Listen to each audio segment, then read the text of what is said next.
I was a low-ranking officer on base, with no relatives left, completely alone. A four-star admiral came in for a briefing. I noticed his ring. It matched my late father's exactly.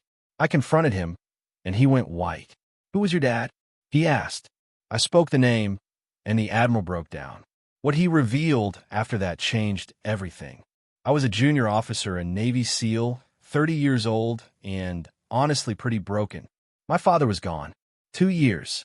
That's how long I'd lived in a silence, so heavy it felt like it might suffocate me.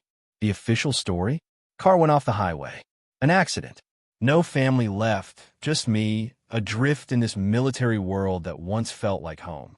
Grief doesn't care about your rank or your training. It just creeps in, through the cracks, the quiet moments, the empty holidays. It had left me isolated, a woman carrying a lifetime of service and far too many ghosts. The morning he arrived, the entire base had this electric tension. You know, the kind, Marines standing straighter, hallways swept twice.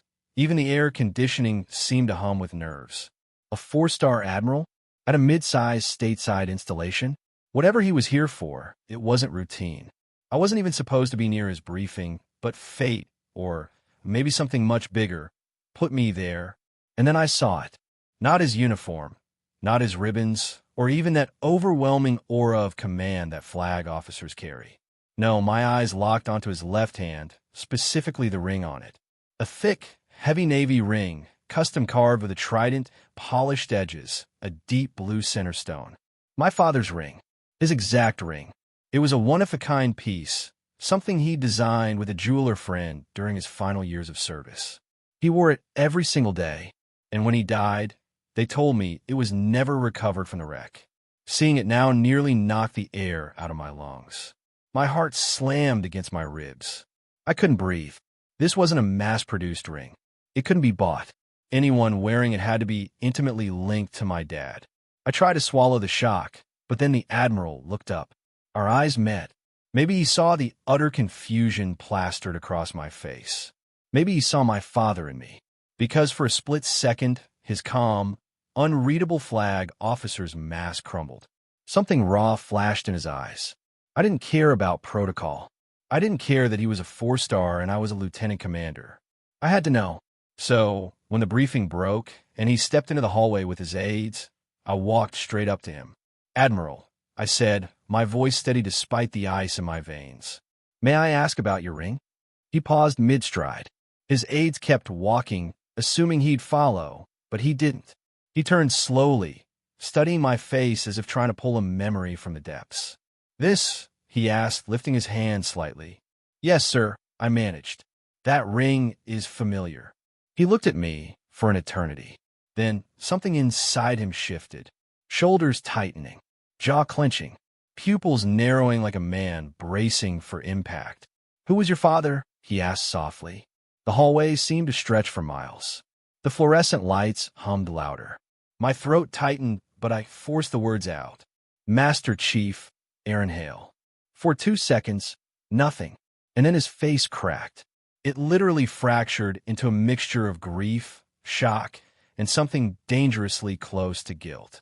He stumbled back, his hand gripping the ring, as if it had suddenly turned white-hot. "No," he whispered, his voice catching. "Not you. Dear God, you're his daughter." The world tilted. He removed his hat, his hands shaking, something four-star admirals do not do in hallways. His voice broke, the sound of a man carrying a weight he'd never intended to reveal. "Lieutenant Commander, we can't talk here. We need privacy. Now."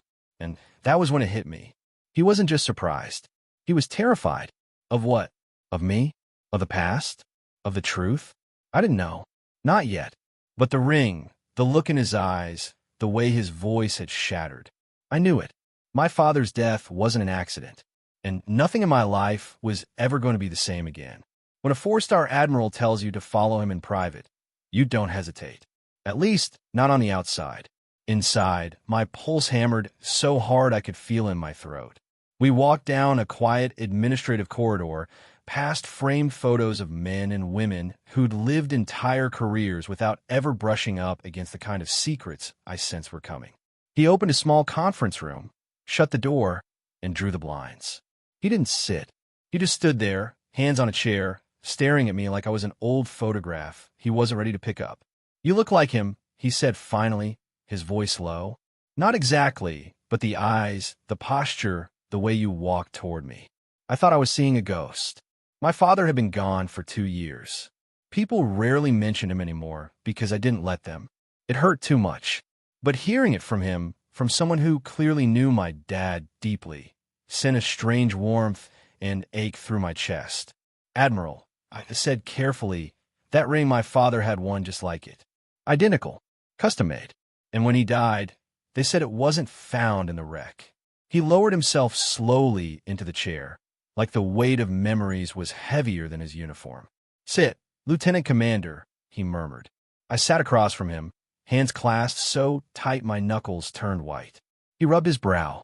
"Your father didn't just have a ring like this. This is his ring." My breath caught. The room tilted. I gripped the edge of the table. "Sir, what do you mean is—" He removed the ring from his finger and placed it gently on the table between us. Up close, it was even more familiar. The engraving, the deep blue stone, that slight scratch on the inner band from where my father had once caught it on a locker handle. "It belongs to Master Chief Aaron Hale," he said quietly. "It always has." I swallowed hard. The memory of my father's warm, calloused hand flashed across my mind. For a moment, I couldn't speak. "Finally, how? How did you get it?" The Admiral leaned back, staring at the ring like it was something radioactive. "Your father and I served together long before you were born. We went through hell in a place most Americans will never know about. Not combat in the traditional sense, but something covert, messy, political, dangerous." He paused, his eyes losing focus as if reliving the moment. "He saved my life." A long breath. "When we made it out, we designed 2 matching rings. Brotherhood rings, we called them. Mine was kept pristine. Your father's he wore every day until the accident." My throat tightened. Hearing another man speak about my father like that, it was almost too much. "But that doesn't explain," I said softly, "why it wasn't recovered in the crash, or how it ended up with you." His jaw clenched. "Because I pulled it off his hand myself." I froze. The air felt thin. The clock on the wall ticked too loudly. "You were there," I whispered. He nodded. "Not when it happened, but shortly after. I was notified far earlier than you were. Everything in me told me something was wrong, so I rushed to the scene before the official teams arrived. They hadn't cordoned it off yet. The car was mangled. And your father, he swallowed hard. He didn't deserve the way he died." My chest tightened. Part of me wanted to scream. Another part wanted to grab his collar and demand the whole truth, right then. But I held myself still. "Sir, why take the ring?" I managed. He rubbed his temples, exhaling shakily. "Because I intended to give it to you. But when I saw the condition of the investigation, the sloppiness, the quick dismissal, the push to label it an accident, I realized something wasn't right. And I feared if the ring was found, it might disappear into evidence and never make its way back to you. So I took it. It was wrong, but I thought I was protecting his legacy." I pressed a hand against my sternum, steadying my breath. It felt like someone had ripped open a sealed wound I'd spent 2 years pretending didn't exist. "Sir, that accident was investigated. NCIS closed the case." He looked up sharply. "Closed it because someone wanted it closed. Someone didn't want questions asked. Someone didn't want the truth." "But why?" I whispered. He hesitated. A long, painful hesitation that spoke volumes. Guilt? Fear? Loyalty? I couldn't tell. "You deserve the truth," he said finally. "But it won't be easy to hear. Your father, he was involved in something just before he died. Something that put him in conflict with people who had power. Real power. He didn't tell you because he wanted to protect your career." I felt my breath catch. "Protect my— what do I have to do with any of this?" The Admiral looked straight into my eyes, and the sorrow there made my skin prickle. "More than you know." My pulse hammered in my ears. The room felt too small, too bright, too quiet. "What are you saying?" I demanded. He lifted the ring again, holding it between us like a symbol of everything he had kept buried. "Lieutenant Commander, your father didn't die because of an accident. He died because he refused to let someone ruin your future. A chill swept through me, from the base of my spine to the top of my scalp. My father died protecting me. The Admiral slid the ring toward me with trembling fingers. There's more, a lot more, and I'm going to tell you, but you need to prepare yourself. Your father was a man of honor, and he paid the ultimate price for it. I stared at the ring, my father's ring, and for the first time since his death, I felt something shift inside me. A searing mixture of rage, grief, and purpose. Tell me everything, I said, and the Admiral closed his eyes, bracing himself for the confession that would change the course of my life. He didn't start talking right away. For a moment, the Admiral just sat there, elbows on the table, hands folded over his mouth, as if trying to hold the words in. I'd seen battle-hardened operators freeze before jumping out of a plane or breaching a door. This was the same look, only now it was about memory, not bullets. You know your father's record, he said finally. You've read the citations. Silver Star, Bronze Star commendations. He gave a short, humorless breath. But you don't know the story behind them. Not all of it. My father didn't talk about himself, I said. That sounds like him, the Admiral muttered. He always thought bragging was a waste of air. We were young then, he continued. A different Navy. We ended up on a mission together that was the kind they don't put in history books. Your father wasn't even supposed to be there. He volunteered, and the op went sideways. He paused. I was the one who froze up, not him. I stared at him. A 4-star admitting that to a junior officer? Unheard of. There was a hostage situation in a foreign port, he went on. Narrow streets, bad intel, bad weather. I made a bad call, walked us into a kill box. Your father dragged me out of it. I'd taken shrapnel, couldn't move my leg.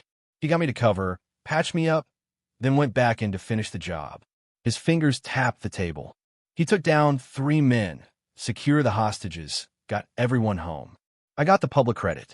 He got the scar tissue. After that, we weren't just colleagues. We were family. We had those rings made afterward, the Admiral said, tapping the band between us. We told ourselves if either of us ever forgot who we really were, what mattered, that ring would remind us. He looked at me again. Your father never forgot, even when it cost him. I swallowed. Cost him what, sir? His gaze hardened. His life. The room grew very still. I'm not going to sugarcoat this, the Admiral said. 2 years ago, your father started poking around a series of contracts tied to this base and a few others. Maintenance, gear, training programs. On paper, everything looked fine. Too fine. Numbers a little too round. Results a little too perfect. He had an eye for that. Yes, he did, I murmured. My father could sense dishonesty in a heartbeat. He started asking questions. The Admiral continued quietly.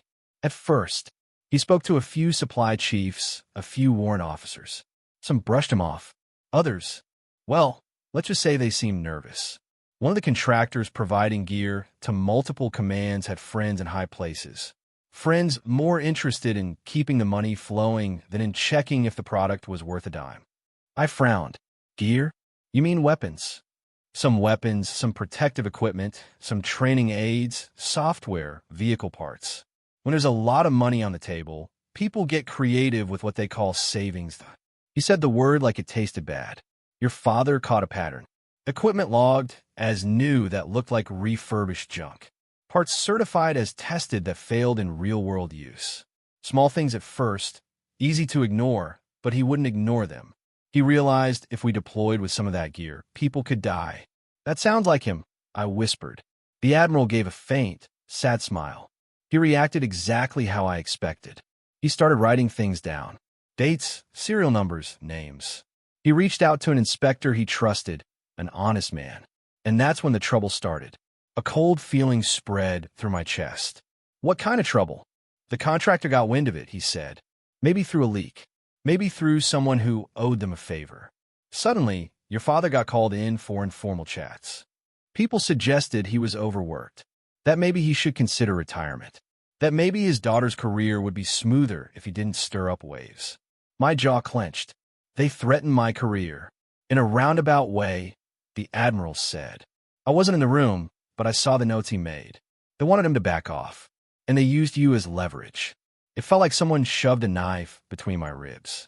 He came to see me, the Admiral said softly, brought a folder, told me what he suspected, told me they'd hinted that his ambitious daughter had a bright future as long as he stopped digging. He shook his head. I told him I'd look into it, that I'd handle it. He laughed once, bitter. But the higher you go in this job, the more noise there is. Meetings, travel, politics. I took the folder, and somewhere between one airport and another, I delayed, convinced myself it couldn't be that bad. Anger rose in my chest. So you did nothing. I did not do enough, he admitted. By the time I realized he was right, it was too late. The clock ticked. 2 days before your father died, the Admiral said, he requested a formal meeting with a civilian liaison for that contractor. They met off base. We know that much. What happened in that meeting, we don't have on record. But afterward, he called the inspector and said he was ready to file an official report. He sounded determined, calm, like a man who had decided where he stood. And then, I asked. The Admiral's eyes met mine. Guilt swam there, old and heavy. And then less than 24 hours later, his car went off the road on a clear night, on a straight stretch of highway he'd driven 100 times. No skid marks. No other vehicles officially involved. Fast investigation, quick conclusion. My stomach nodded. Accident. Accident, he echoed. Stamped, filed, closed. He drew a slow breath. Except for one thing. When I saw the scene, it didn't look like an accident to me. I felt my blood turn to ice. What are you saying, sir? He looked down at the ring, then back at me. I'm saying, he replied quietly, that your father didn't just stumble into a ditch. I believe someone helped that car leave the road. And I believe certain people made very sure the investigation never dug deep enough to prove it. The word formed on my tongue before I could stop it. Covered up, I whispered. He didn't disagree. For a long moment, neither of us spoke. The blinds were half closed. The fluorescent lights hummed their cold, even rhythm. Outside, life on base moved forward, boots on concrete, clipped orders, office chatter. But in that small room, time felt suspended, like the world had narrowed to two people and a single, terrible truth. My father, I said, finally steadying my voice, was killed because he refused to let corruption slide. And you knew there was something wrong. The Admiral didn't deny it. He looked older than he had minutes before, like the weight of 2 years had suddenly caught up to him. Your father was one of the most honorable men I ever served with, he said quietly. But honor doesn't mesh well with certain people, especially people who profit from silence. A bitter taste filled my mouth. So who were they? Contractors? Civilians? Someone in uniform? His eyes flicked to the door, like he was measuring every word. I don't know the full list, but I know the contractor was the epicenter. A company that supplies everything from basic gear to specialized equipment. Unofficially, they're known for cutting corners. Officially, they're untouchable. I frowned. Untouchable? No contractor is untouchable. He huffed a tired breath. Most aren't. But this one has political insulation, friends in D.C., donors with deep pockets, admirals who owe them favors. That makes them very difficult to investigate. I leaned forward. And you think they're behind my father's death? I think they had motive, he said. I think they had opportunity. And I think your father rattled them enough to make him a problem. A burn of anger rose in my throat. Then why wasn't there an investigation? Why didn't you? I stopped myself, but the words still hung between us. Why didn't you do more? His gaze dropped to his hands. He clenched them, unclenched them, like someone trying to warm numb fingers. When I arrived at the crash site, the local sheriff's department was already there. They weren't thrilled to see a flag officer, and they made it clear they had no intention of questioning their assessment. That's unusual, I muttered. It was more than unusual, he said. It was rehearsed. They kept repeating single vehicle accident, no signs of foul play, before anyone even checked the car, before anyone examined the undercarriage, before anyone questioned why a man who never drank, never sped, and never drove without a seatbelt just lost control on a dry, empty road. My jaw tightened. They were planting the narrative. He nodded grimly. Exactly. And NCIS, the case was referred to them, but the paperwork was a mess. Missing attachments, incomplete photos. I reached out quietly, but by then the report was already filed. He paused. Everything about that investigation looked rushed, as if someone wanted it to disappear before a real investigator could lay eyes on it. My chest felt tight, hot. And you still waited 2 years to tell me? I was wrong, he said immediately. He didn't defend himself, didn't hide behind rank. I thought maybe I was seeing ghosts. Maybe I was projecting guilt from that old mission onto something that was simply a tragedy. His voice cracked slightly. But the ring, the moment you saw it, the way you reacted, I knew I couldn't stay silent anymore. I stared at the ring. My father's ring. The one thing that should have been returned to me. The one thing that shouldn't have been missing from the wreck. Suddenly, everything snapped into sharper focus. Someone removed the ring. I whispered. Someone wanted it gone. And someone wanted the truth buried, he replied. For a moment, my grief, quiet, cold, familiar, morphed into something new. Anger. Real, searing anger. The kind that made the air feel sharp in my lungs. The kind that made my hands shake with purpose rather than pain. So what now? I asked. We just sit on this. The Admiral's eyes hardened with something like resolve. No, we're not sitting on anything. But we have to be smart. This isn't a fight you win by throwing punches. This is a fight you win by pulling the right threads. I'm listening, I said. He gestured toward a binder he'd brought with him, one I hadn't even noticed until now. Thick, heavy, worn from use. Your father kept copies, he said. Everything he gathered. He was meticulous, detailed, precise. He expected resistance. He knew people might try to twist his words or bury his findings, so he backed them up. A warmth of pride and sorrow filled my chest. That was who he was. He never walked into a battle unprepared. The Admiral opened the binder, revealing pages of notes in my father's handwriting. Serial numbers, purchase orders, photographs of damaged gear, names, dates, conversations recorded in shorthand. My breath caught. His handwriting. His meticulous, blocky letters. It felt like he was in a room with us. He left this with me 2 years ago, the Admiral said. Told me if anything happened to him, I needed to find you. I blinked hard.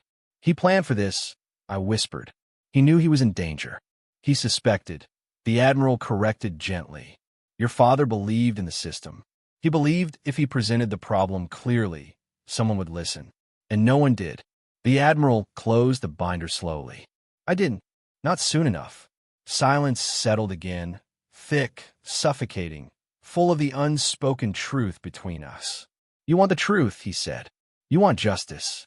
I can help you, but this won't be simple, and it won't be clean. I grew up with a Master Chief, I said quietly. Nothing about life is simple or clean. He gave his smallest nod. Then we start with this. He slid the binder toward me. Your father's notes, his timeline, his evidence. You need to study it, understand it. And then we go to the Inspector General. I felt something shift inside me then. A steady, grounding force. The grief that had weighed on me for years was still there, yes.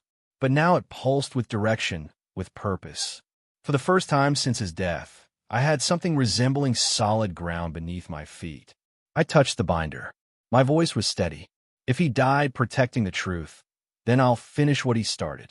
The Admiral's jaw tightened with solemn approval. Then brace yourself, Lieutenant Commander, because once we start this, there's no turning back. I don't know how long I sat there with the binder in front of me. Minutes. An hour. Time felt like it was dripping, each second sinking deeper into the space between grief and purpose.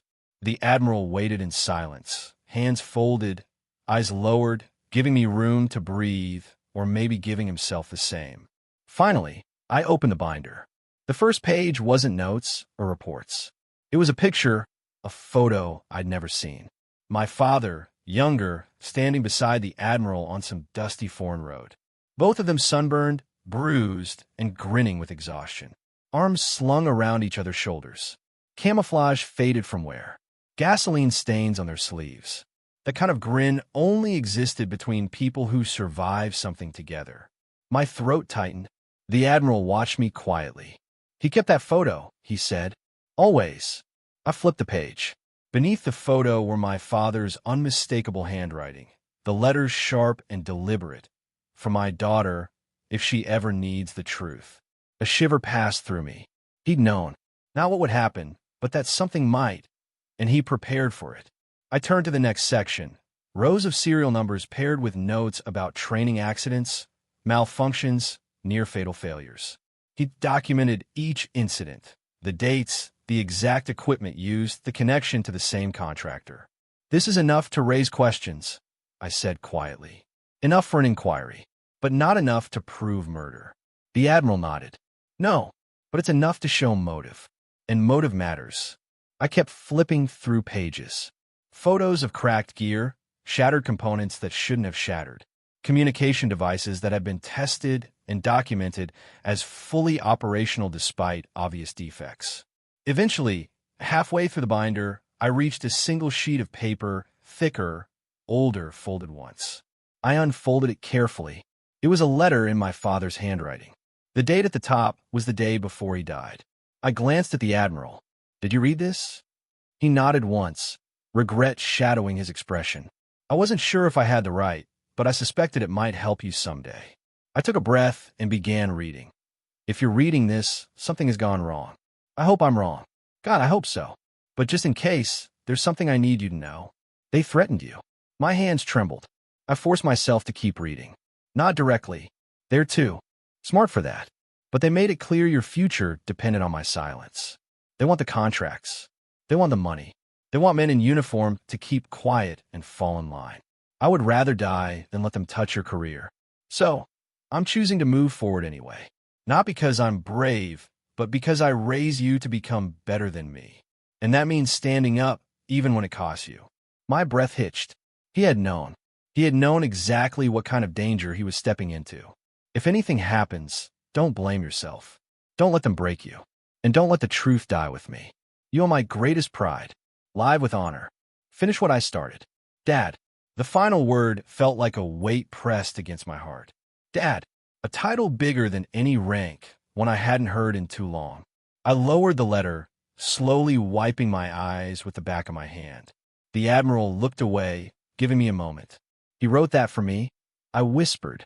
He trusted you, the Admiral said gently. He believed you'd carry on what he couldn't. I swallowed. The grief was sharp and raw, but edged with something steadier now, determination. But there's still one thing I don't understand, I said. If he had all this evidence, these notes, this letter, why didn't he bring it straight to you sooner or to NCIS? Why meet with that contractor alone? The Admiral let out a breath that sounded like it had been trapped inside him for years. Because he thought he could reason with them, he said. Your father always tried to give people a chance to do the right thing. He believed in the system. He believed in integrity. And he believed if he confronted someone face to face, they'd feel the responsibility of their actions. I shook my head. That was naive. No, the Admiral said firmly. That was who he was. He believed courage meant standing in front of a man and telling him the truth directly. And he did. But the people he confronted weren't men of honor. And that got him killed. The Admiral didn't argue. Instead, he leaned forward, his voice lower. There's something else you need to know. The contractor representative he met that night, the one he confronted, wasn't just a businessman. He had connections. Governmental. Political. He's protected. And he's dangerous. Then we expose him. We will, he said. But to do that, we need more than the notes, more than the letter. I frowned. What else? Your father recorded that meeting. My pulse jumped. Recorded it? How? He nodded. He wore a micro-recorder in his jacket, something only a handful of people would even recognize. He told me once he'd only use it if he felt truly threatened. I leaned in. Where is it? That, the Admiral said with a heavy exhale, is the problem. It disappeared from the crash site. It was never logged, never mentioned. Cold dread washed over me. Someone took it. Someone who didn't want it found, he said. Which means it still exists. And if we find it, I finished, it proves everything and destroys everyone involved. The Admiral nodded. I closed the binder. My father's letters still trembled in my hands, warm from my touch. If they killed him to bury the truth, I said quietly, then I'm going to dig until I find every piece they try to hide. The Admiral met my eyes. Then we moved forward carefully, deliberately, together. Where do we start? I asked. He pointed at the letter, with his last words. I looked down at the shaky, inked lines. The final message from the man who raised me, protected me, and ultimately gave his life for me. Finish what I started. My resolve settled like steel. I will, I whispered. I swear it. The days that followed felt like walking through fog, thick, quiet, tense. Yet every step was deliberate. I carry my father's binder everywhere with me, tucked in a plain black laptop sleeve, so it looked like nothing more than routine paperwork. In truth, it was a bomb, a silent, heavy device filled with fuses. Each page another spark waiting to ignite. The Admiral and I didn't meet openly again for a while. Instead, he arranged small windows of time under the guise of routine administrative tasks. 5 minutes in a hallway. A quick stop outside logistics. A folded note left inside a sealed envelope. He was cautious, methodical, and I followed his lead. This kind of corruption doesn't crumble when you shout at it, he said one morning as we crossed paths near the quarterdeck. It crumbles when you build pressure quietly, until the people holding it up feel the walls shift beneath them. I understood. Revenge is loud. Justice is patient. And justice would be louder in the end. The first step was recreating my father's trail. Every signature, every witness, every flawed piece of gear. I started by interviewing sailors and chiefs who had logged complaints about equipment failures over the past 3 years. Most didn't think much of it at the time. They chalked it up to old stock, rough handling, or coincidence. But when I showed them the serial numbers in my father's binder, their expressions changed. One chief petty officer rubbed the back of his neck, frowning. I remember that batch. We lost 2 weeks of training because half the comm units were dead on arrival. Another sailor shook his head in disbelief. They told us it was operator error. I knew that wasn't right. And a Marine staff sergeant growled under his breath. I said someone was cutting corners. Nobody wanted to hear it. Piece by piece, the story grew teeth. But documentation wasn't enough. We needed someone inside the contractor's pipeline. Someone who saw the invoices, the aging stock being passed off as new, the rushed shipping logs. That was where the Admiral came through. Meet me behind supply, building 3 at 1800, he'd written. Wear civilian clothes. The phrasing alone told me how serious this was. At 1800 sharp, the Admiral's black SUV rolled up beside me.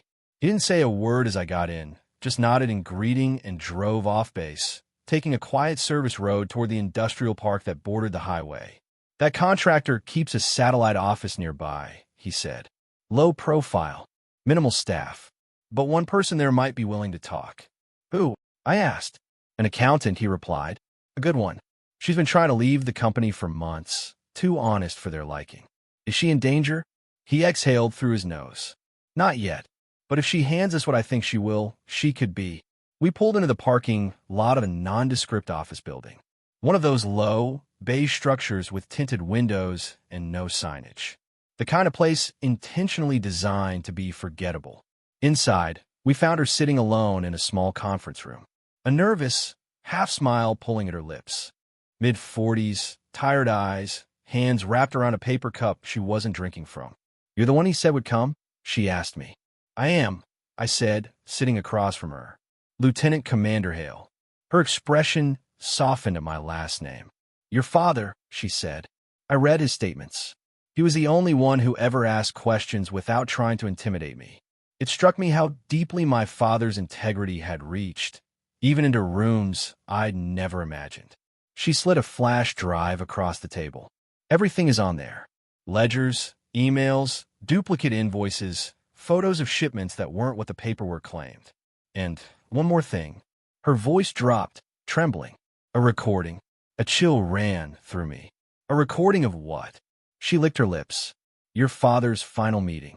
Not the audio. Someone destroyed that. But the office had a hidden security camera. They didn't realize it was backed up off-site. My pulse thundered. You've seen it. She nodded. I watched it twice.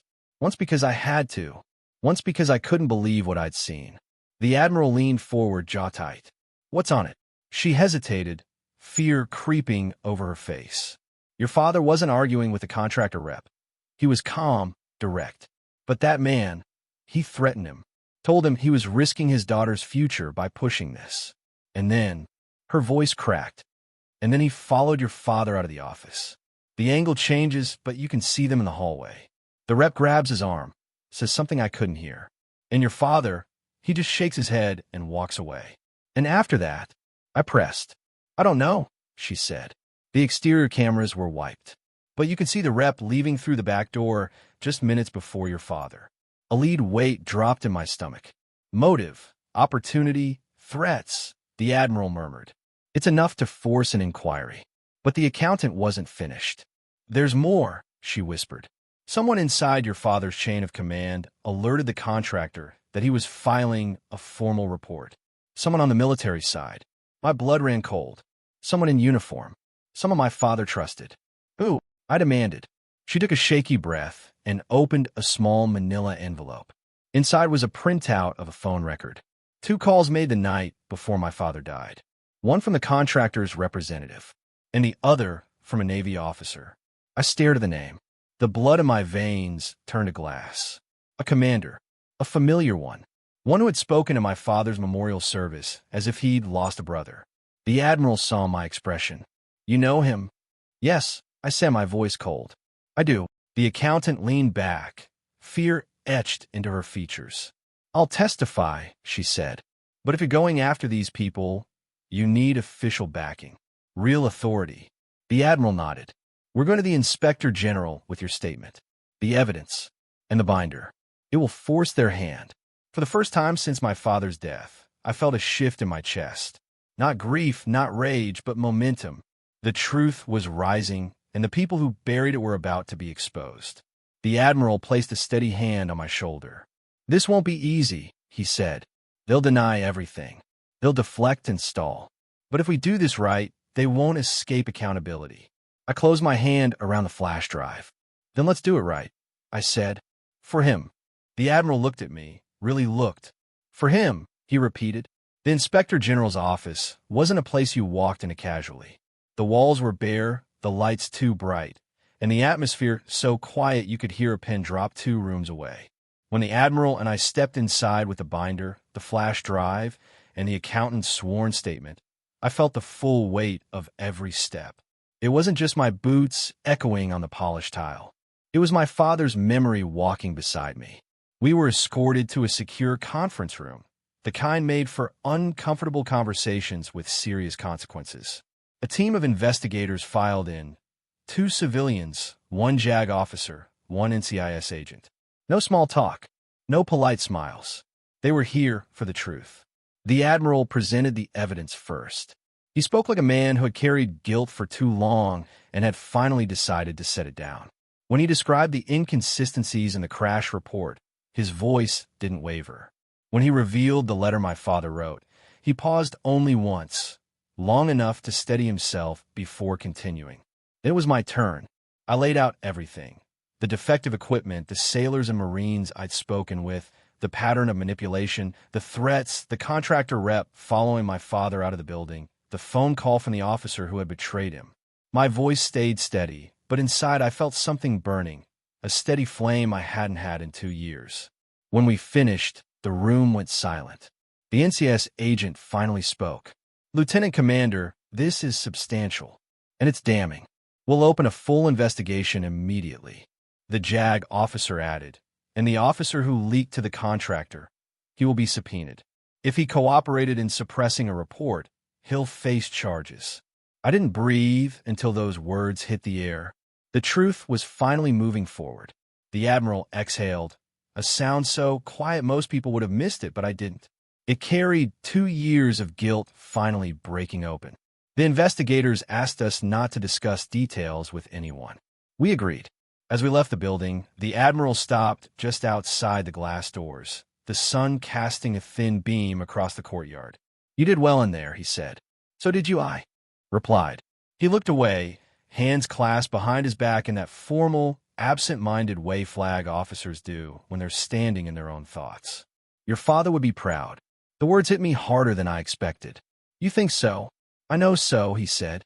We stood there a moment longer before he reached into his pocket. When he turned back, he was holding something I'd stared at on that conference table days earlier. My father's ring. I kept this longer than I should have, he said softly. Not because I wanted it, but because I couldn't face what it meant. I swallowed. And now it belongs where it always should have been. He extended his hand. I hesitated, not because I didn't want it, but because taking it meant accepting something bigger than proof or evidence. It meant accepting the story behind it. The story he had hidden, the guilt he had carried, the truth my father had died for. Slowly, I held out my palm. The Admiral placed the ring into my hand with the care of someone lowering a flag. The gold felt warm, solid, alive. I curled my fingers around it. "Thank you," I said, my voice barely more than a whisper. "No," he replied. "Thank your father. He never stopped fighting for what was right, even when the people around him didn't deserve that kind of loyalty." A gust of wind swept across the courtyard, and for a second, the air smelled faintly like engine oil and old leather, my father's scent after long days in the workshop behind our house. I closed my eyes, letting the memory settle deep inside me. When I opened them, the Admiral was studying me with a look I couldn't quite name. "You remind me of him," he said, "not just in how you look, in how you stand, in how you carry your burdens. The world needs more officers like that." I nodded, unable to speak. The investigation unfolded over the next month. Quietly at first, then with the force of a wave, gathering speed. Subpoenas were issued, bank accounts examined, emails seized. The contractor rep was arrested. The officer who betrayed my father confessed under pressure from NCIS, but attempted to frame his involvement as misjudgment. Nobody bought it. Eventually, the IG published a formal report. Fraud, bribery, coercion, suppression of whistleblower complaints, negligence leading to loss of life. My father's name was vindicated. His warnings were validated. His integrity was restored. At the ceremony where the Navy formally acknowledged his sacrifice, I stood in uniform, the trident gleaming under the auditorium lights.